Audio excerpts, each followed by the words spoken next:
여러분, 우리가 가끔 사용하는 영어 단어 중에 refresh라는 단어가 있습니다. 저기에 있네요. refresh. 우리말로는 생기를 되찾게 하다 혹은 상쾌하게 하다라는 뜻을 가진 단어입니다. 여러분, 우리가 자주 하는 말처럼 우리에게는 언제나 리프레싱이 필요합니다. 왜냐하면 우리가 살고 있는 이 세상은 너무나도 쉽게 우리에게서 생기를 자꾸 빼앗아 가죠. 그리고 우리에게 어떤 상쾌함과 신선함을 주는 것이 아니라 우리에게 불쾌함을 줄 때가 많이 있기 때문입니다. 여러 사람들이 함께 차를 타고 여행을 할 때는 종종 창문을 열고 환기를 시켜줘야 되죠. 왜냐하면 많은 사람들이 이 호흡을 하면서 그 안에 공기가 오염이 되죠. 그 오염된 공기를 바깥의 신선한 공기로 바꿔줘야 장시간 여행을 편하게 할 수 있습니다. 이런 것을 뭐라고 합니까? 리프레시라고 얘기를 합니다. 여러분은 리프레싱이 필요할 때 무엇을 하십니까? 세상 사람들을 제가 가만히 보면 젊은이들은 리프레싱이 필요할 때 파티를 한다거나 혹은 뭐 행아웃을 하죠. 함께 어울려서 무언가를 하면서 리프레싱을 도모하고, 또 나이가 좀 들은 사람들은 리프레싱이 필요할 때 여행을 좀 가고 싶어 하죠. 그것을 통해서 환기를, 내 삶의 어떠한 불쾌함을 신선함으로 바꾸는 환기를 우리가 도모하는 것을 보게 됩니다. 그것이 세상 사람들이 리프레싱을 하는 방법입니다. 그럼 하나님을 믿는 자들로서 우리들은 리프레싱이 필요할 때 무엇을 해야 할까요? 오늘 말씀을 통하여 하나님께서 우리에게 들려주시는 하나님의 리프레싱의 방법을 우리가 찾아보기를 원합니다. 오늘 본문 말씀은 지난 주일에 이어서 사도 베드로의 설교입니다. 베드로가 유대인들에게 설교를 하고 있는데 어디에서 설교를 하고 있습니까? 어디서 설교를 하고 계시죠? 교회는 아닐 거고 예루살렘 성전의 솔로몬의 행각이라는 곳에서 지금 설교를 하고 있습니다. 그가 미리 준비한 설교가 아니라 갑작스럽게 그가 병자를 치유해 줬는데 그것을 보고 놀란 유대인들이 베드로에게 몰려들었습니다. 그래서 지금 베드로가 갑자기 하나님의 말씀을 그들에게 전하고 있습니다. 먼저 오늘 본문 17절 말씀에 보시면 베드로가 유대인들에게 이렇게 말합니다. 형제들아, 너희가 알지 못하여서 그리하였으며 너희 관리들도 그리한 줄 아노라, 이렇게 말합니다. 베드로는 유대인들이 생명의 주이신 나사렛 예수를 죽였던 그러한 죄에 대해서 너희가 알지 못해서 그랬다라고 지금 말하고 있습니다. 베드로는 이 말을 통해서 예수 그리스도를 죽인 유대인들의 흉악한 죄를 알지 못하고 지은 죄, 무지 가운데 행한 죄라고 말하면서 그들에게 어떤 가능성을, 그들에게 어떤 희망을 주고 있습니다.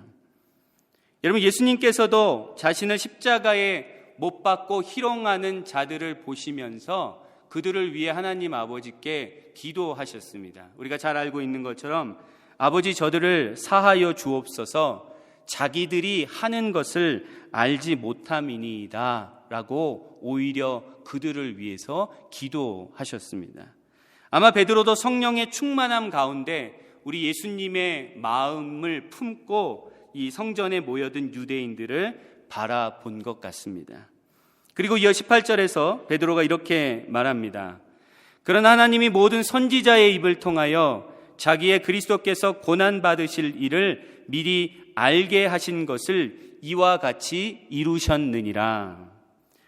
베드로는 유대인들에게 여러분들이 무지함 가운데 예수 그리스도를 십자가에 못 박아 죽였지만 우리 하나님께서는 당신들의 무지함과 죄악 가운데서도 하나님의 계획을, 하나님의 뜻을 예수 그리스도를 통하여 이루셨습니다 라고 지금 전하고 있는 것이죠. 여러분, 우리가 이 말씀을 들으면서 혹시 오해하지 말아야 합니다. 이 말씀은 알지 못해서 지은 죄는 괜찮다거나 혹은 어차피 하나님의 뜻이 이루어지는 과정에서는 가룟 유다와 같은 악한 자들의 역할도 필요하다, 그러니까 그것도 괜찮다라는 그러한 의미가 아닙니다. 우리는 이 두 절의 말씀을 통해 인간들의 어리석음과 인간들의 완악함에 상반되는, 너무나도 대조되는 우리 하나님의 높으신 지혜와 위대한 섭리를 볼 수 있어야 합니다. 인간들이 아무리 무지하고 인간들이 아무리 완악할지라도 하나님께서는 인간들의 무지와 완악함까지도 사용하셔서 하나님의 거룩하신 뜻을 이 땅 가운데 이루어 가고 계시다라는 그런 말씀입니다. 인간의 어리석음과 악함이 없으면 하나님께서 그분의 뜻을 이루지 못하는 것이 아니라 인간의 어리석음과 인간의 완악함이 있음에도 불구하고 하나님께서는 그 모든 것을 미리 알고 계셨기에 아무런 문제 없이 하나님의 거룩하신 뜻을, 하나님의 구원의 계획을 이 땅 가운데 이루어 가신다라는 말씀이죠. 그렇기 때문에 하나님은 누구이십니까? 하나님이십니다. 하나님은 모든 것을 미리 알고 계셨고 인간의 어떠한 반응에도 상관없이 이 땅 가운데 하나님의 뜻을 스스로 이루어 가시는 하나님이십니다. 알지 못해서 지은 죄나 가룟 유다와 같은 악한 자들의 악한 행위를 합리화시키려는 시도는 하나님과 아무 상관없는 지극히 인본주의적이고 세속적인 시도라는 것을 우리는 분명히 분별할 수 있어야 합니다. 여러분, 이어나오는 19절과 20절 말씀에서는 사도 베드로가 성전에 모여든 유대인들에게 이렇게 권면합니다. 아주 중요한 권면의 말씀을 전합니다. 19절과 20절 말씀을 보시면, 그러므로 너희가 회개하고 돌이켜 너희 죄 없이 함을 받으라. 이같이 하면 새롭게 되는 날이 주 앞으로부터 이를 것이요 또 주께서 너희를 위하여 예정하신 그리스도 곧 예수를 보내시리니. 아멘.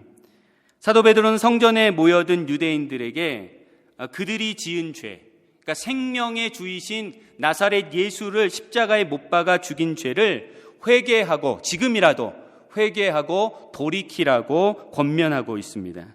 그리고 그들이 회개하고 돌이킬 때 그들이 지은 그 흉악한 죄가 없어지게 될 것이고, 그리고 더불어서 새롭게 되는 날이 하나님으로부터 올 것이며 하나님께서 그들을 위하여 예정하신 예수 그리스도를 다시금 이 땅에 보내주실 것이다 라는 복음을 전하고 있습니다.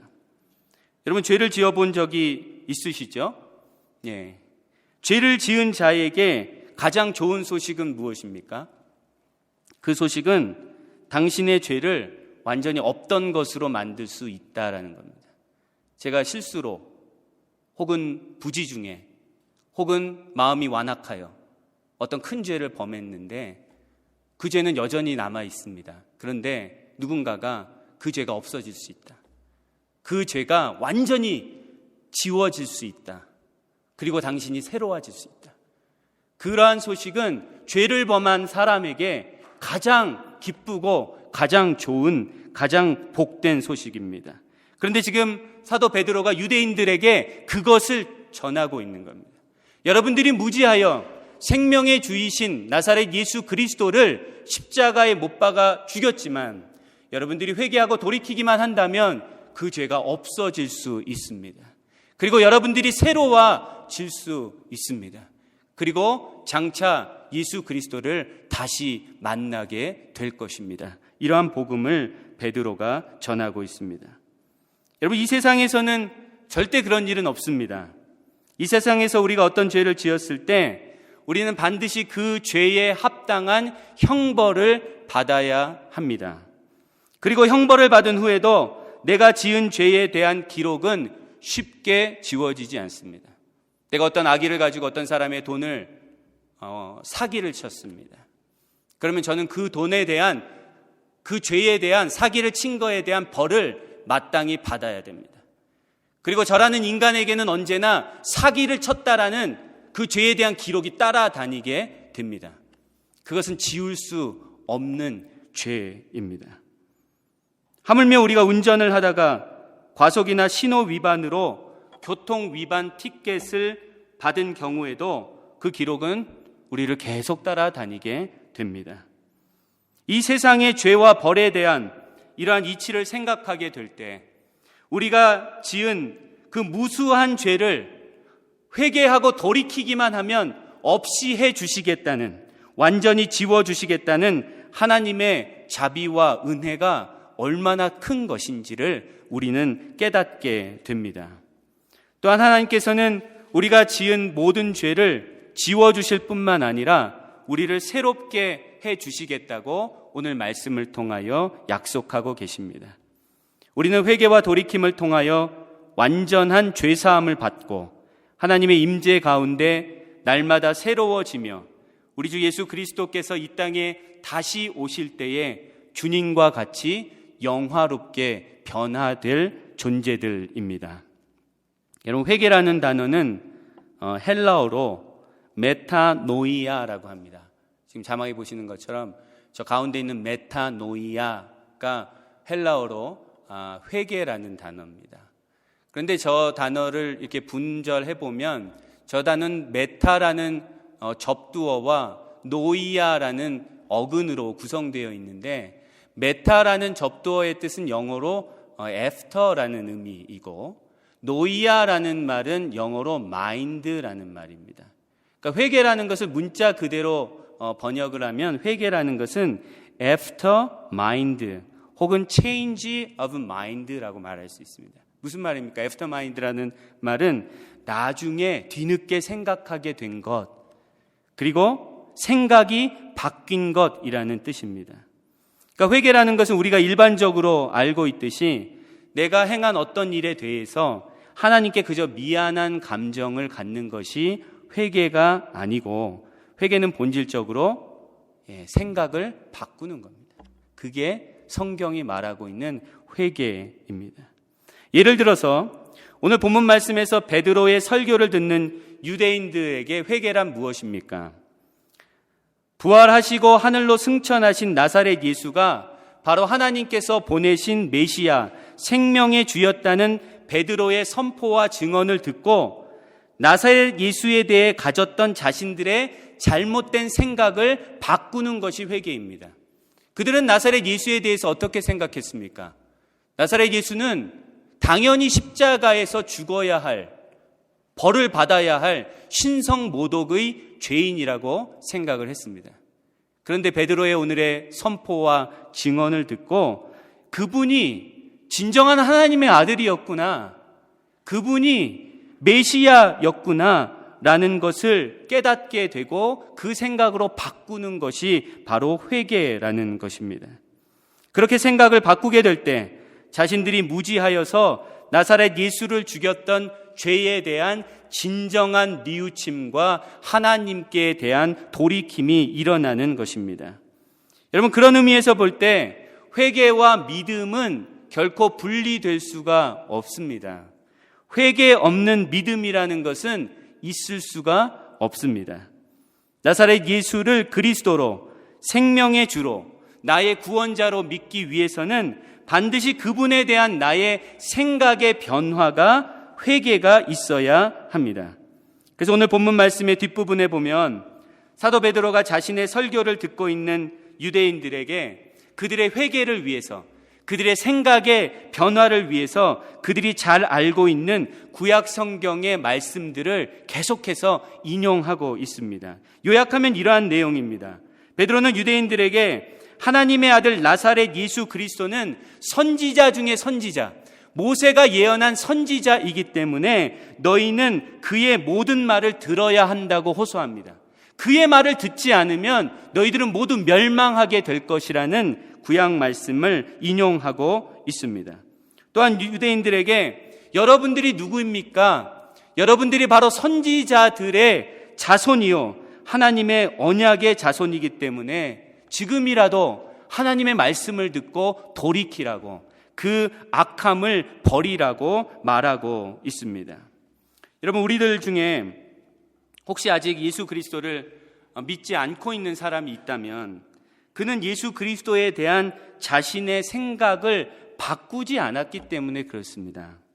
설교를 통해 예수 그리스도가 하나님의 아들이시오, 예수 그리스도가 온 인류의 구원자라는 말씀을 들어도 그 말씀을 내가 받아들이지 않고 거부하며 내가 가지고 있었던 이전의 생각, 예를 들어 난 예수에 대해서 잘 모르겠다. 나는 별로 알고 싶지 않다. 나는 예수에 대한 저 말에 동의할 수 없다. 라는 자신의 생각만을 고집한다면 그 사람에게는 회개가 일어나지 않습니다. 왜 그렇습니까? 회개는 생각의 변화이기 때문에 그렇습니다. 나의 생각을 여전히 붙잡고 있어서는 생각의 변화는 일어나지 않는 것입니다. 여러분, 이와 유사한 일은 나사렛 예수를 하나님의 아들이요 그리스도로 믿는다고 고백하는 우리들에게도 나타날 수 있습니다. 많은 그리스도인들이 예수 그리스도를 믿는다고 하면서도 여전히 내 생각만을 붙잡고 여전히 내 생각만을 고집하면서 살아갑니다. 그렇기 때문에 우리들은 하나님께서 약속하신, 오늘 본문 말씀을 통하여 약속하신 times of refreshing, 새롭게 되는 날을 좀처럼 경험하지 못하고 이 땅 가운데 살아가고 있습니다. 회개와 돌이킴을 통해 하나님의 은혜로 죄 없이 함을 받은 우리들은 역시 회개와 돌이킴을 통해 하나님의 임재로부터 새롭게 되는 날을 경험할 수 있습니다. 우리는 하나님 앞에 서는 그날까지 계속해서 회개하고 계속해서 돌이켜야 될 자들입니다. 어떤 이단 사상의 주장처럼 한 번 회개하고 죄사함을 받은 사람은 더 이상 회개할 필요가 없는 것이 아닙니다. 우리는 여전히 회개하고 돌이켜야 할 자들입니다. 새롭게 되어야 할 자들입니다. 우리 안에 있는 죄덩어리는 그렇게 단번에 그렇게 완전하게 쉽게 없어지는 것이 아닙니다. 우리는 여전히 하나님을 믿는다 하면서도 예수가 나의 삶의 주인이라고 하면서도 하나님의 생각이 아니라 내 생각을 가지고 그것을 고집하며 살아가고 있는 자들입니다. 그것이 바로 우리에게 여전히 남아있는 죄 덩어리입니다. 하나님의 말씀과 성령의 감동으로부터 오는 하나님의 생각이 아니라 내 경험과 내 아집에서 오는 내 생각으로 자꾸 살아가려고 하고 있으니까 우리에게는 좀처럼 새롭게 되는 날이 찾아오지 않는 것입니다. 여러분, 좀 전에 회개는 생각의 변화라고 얘기했습니다. 우리의 생각을 바꾸는 것이 회개라고 말씀드렸습니다. 여러분, 그렇다면 우리에게 회개가 일어나기 위해서, 우리에게 생각의 변화가 일어나기 위해서 우리는 어떻게 해야 할까요? 먼저는 내가 품고 있는, 내가 맞다고 생각하는 내 생각이 틀린 것이라는 것을 알아야 합니다.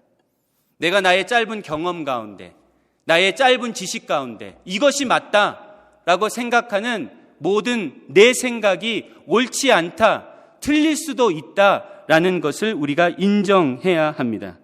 그리고서는 하나님의 말씀이라는 거울에 나의 생각을 비춰봐야 합니다.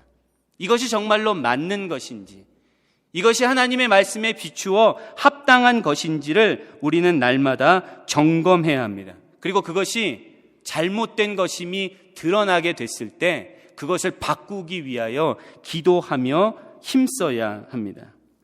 예를 들어서 예수님께서는 마태복음 7장 1절과 2절에서 이렇게 말씀하셨습니다. 우리 같이 한번 마태복음 7장 1절과 2절 말씀을 한번 읽어봅니다. 시작. 비판을 받지 아니하려거든 비판하지 말라. 너희가 비판하는 그 비판으로 너희가 비판을 받을 것이요 너희가 헤아리는 그 헤아림으로 너희가 헤아림을 받을 것이니라. 아멘. 우리가 아는 말씀이죠. 여러분, 이 말씀을 들었을 때 진정한 회개는 무엇입니까? 진정한 회개는 자꾸 다른 사람을 비판하게 되면 나도 다른 사람들에게 비판을 받는 것이구나. 내가 자꾸 다른 사람들을 이해하고 용납하고 그들을 헤아려 줄 때 나도 실수를 했을 때 그들로부터 헤아림을 받는 것이구나 라는 생각을 우리가 품게 되는 것이죠. 우리는 보통 어떻게 생각합니까? 비판할 이유가 있으면 마땅히 비판할 수 있다라고 생각합니다. 그것은 내 권리라고 생각을 합니다. 그런데 하나님의 이 말씀을 듣고선 비판하는 게 좋지 않은 거구나. 내가 비판을 하게 되면 나도 실수할 수 있는 인간인데 나도 실수했을 때 많은 사람의 비판을 받게 되는 것이구나 라는 것을 깨닫고 내 생각을 이 하나님의 말씀에서 오는 하나님의 생각으로 바꾸는 것, 그것이 진정한 회개입니다. 그냥 하나님 제가 오늘도 또 비판했습니다, 하나님 저를 용서해 주십시오, 이것이 회개가 아니라 내가 잘못 알고 있는 내 생각을 하나님의 온전한 생각으로 바꾸는 것, 그것이 바로 회개라는 겁니다. 그렇게 회개하며 살아가게 될 때 내 안에 가득 찬 내 생각을 하나님의 생각으로 바꾸며 살아가게 될 때 우리는 오늘 본문 말씀에서 하나님께서 약속하시는 새롭게 되는 날들을 우리의 삶 가운데 경험하며 살게 될 것입니다. 우리에게 있는 심각한 문제 중에 하나는 내 생각에 집착한다는 거예요. 하나님의 말씀을 듣고 하나님의 말씀에 하나님 그거 틀립니다라고 얘기는 안 합니다. 그런데 그 생각을 온전히 받기 위해서는 내 생각을 버려야 되는데 내 생각을 절대 버리지 않고 이것도 맞고 하나님 것도 맞습니다. 이러한 하나님의 말씀과 내 생각을 혼합하려는 데 있습니다. 왜 그렇습니까? 내 생각에 대한 애착이 그만큼 큰 것이죠. 내 경험에서 온 내 생각, 나의 짧은 지식에서 오는 내 생각이 맞다. 그래서 하나님의 말씀을 듣더라도 내 생각을 버리려 하지 아니하고 그것을 서로 혼합시키려는, 짬뽕시키려는 그러한 악함이 우리들 가운데 있습니다. 여러분, 예를 들어 가솔린 차에 디젤 연료를 넣게 되면 어떻게 됩니까? 차가 크게 고장이 나죠. 가솔린 차에 디젤 연료를 넣은 것을 알았을 때는 그 연료를 다 빼내고 오직 가솔린 연료만을 집어넣어야 됩니다. 그래야 그 차가 온전하게 운행을 할 수 있습니다. 여러분, 우리에게도 마찬가지입니다. 우리가 하나님의 온전한 생각을 우리 안에 받아들이기 위해서는 내 안에 있는 잘못된 생각을 모두 다 버려야 합니다. 그것을 여전히 품고 하나님의 생각을 그 안에 채워 넣으려는 것은 너무나도 어리석은 일이라는 것을 우리가 분명히 깨달아야 합니다. 여러분, 예수님께서는 이 세상을 사시면서 본인의 생각으로가 아니라 오직 하나님의 생각으로 사셨던 분이십니다. 이 땅에 오셔서 한 번도 자기의 뜻을 이루려 하지 아니하시고 하나님의 생각, 하나님의 뜻이 무엇인지 그것을 알고 그것을 이루기 위하여 사셨던 분이 바로 우리가 믿고 있는 예수 그리스도이십니다. 그리고 그분이 우리 안에 살아계십니다. 그분이 우리와 함께 거하고 계십니다. 그분에 대한 믿음으로 우리도 다시금 시작할 수 있습니다. 우리도 회개할 수 있습니다. 우리도 내 생각을 하나님의 생각으로 바꾸어서 하나님의 뜻 가운데 이 세상을 살아갈 수가 있습니다. 여러분, 아까 설교를 시작하면서 우리에게는 리프레싱이 필요하다라는 말씀을 드렸습니다. 우리는 여행을 통해서 혹은 반복되는 일상에서의 일탈을 통해서 새롭게 되는 날을 경험하며 살아가려고 애씁니다. 그런데 오늘 말씀을 통해 하나님께서 우리에게 가르쳐 주시는 것은 우리는 회개를 통해서 우리의 생각의 변화를 통해서 하나님이 주시는 진정한 새롭게 되는 날을 경험할 수 있다는 겁니다. 그런 의미에서 볼 때 회개는 우리에게 고통스러운 것이 아니고 우리에게 너무나 놀라운 하나님의 은혜입니다. 나의 잘못된 생각을 하나님의 거룩하고 온전한 생각으로 바꾸어가는, 그것은 너무나 아름답고 너무나 은혜로운 과정임을 우리는 분명히 깨달아야 합니다. 여러분, 이번 한 주간 하나님의 말씀과 성령의 감동에 의지하여 내 안에 가득한 내 생각을 발견할 수 있는 저와 여러분들이 되기를 소망합니다. 그리고 그렇게 발견된 내 생각을 하나님의 말씀과 성령의 감동에서 오는 하나님의 거룩하시고 온전하신 생각으로 바꿀 수 있는 우리들이 되기를 소망합니다. 그렇게 될 때 오늘 말씀을 통하여 하나님께서 우리에게 약속하신 하나님의 임재로부터 오는 새롭게 되는 날을 우리는 경험하며 살게 될 것입니다. 하루하루 단조로운 일상 가운데 하늘의 기쁨을 누리며 하나님께서 허락하시는 그 리프레싱을 경험하며 살게 될 줄로 믿습니다. 하나님께서는 이사야 55장 8절과 9절에서 이렇게 말씀하셨습니다.